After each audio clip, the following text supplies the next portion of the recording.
بسم الله الرحمن الرحيم.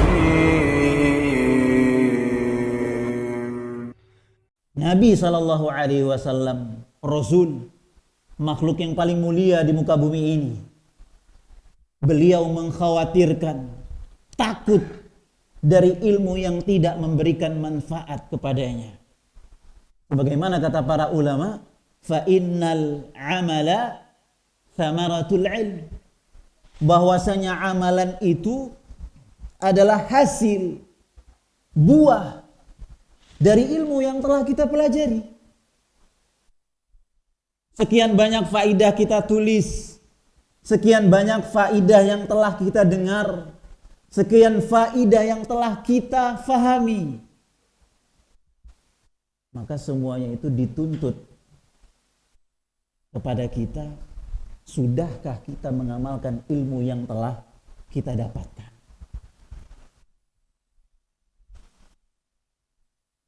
Namun ma'asyiral ikhwah rahimani wa rahimakumullah,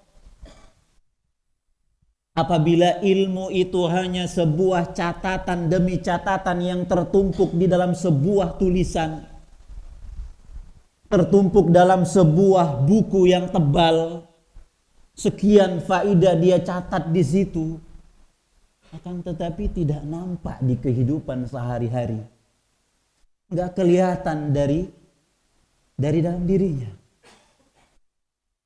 nggak nampak dari perbuatan sehari-harinya.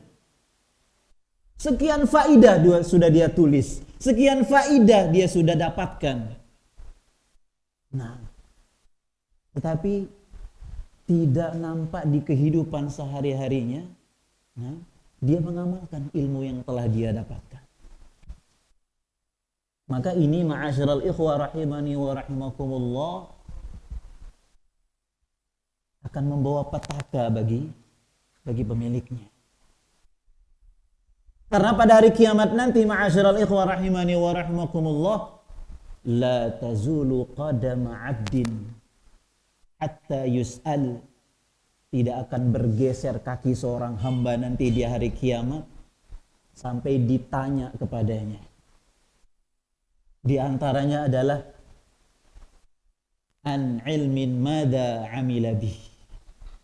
Tentang ilmu yang sudah dia ketahui, tentang ilmu yang sudah dia tulis, tentang ilmu yang sudah dia catat, apakah sudah diamalkan? Ini mengenai kita semua. Tidak hanya pembicara, tapi juga pendengar. Kita dituntut untuk mengamalkan ilmu yang telah kita ketahui.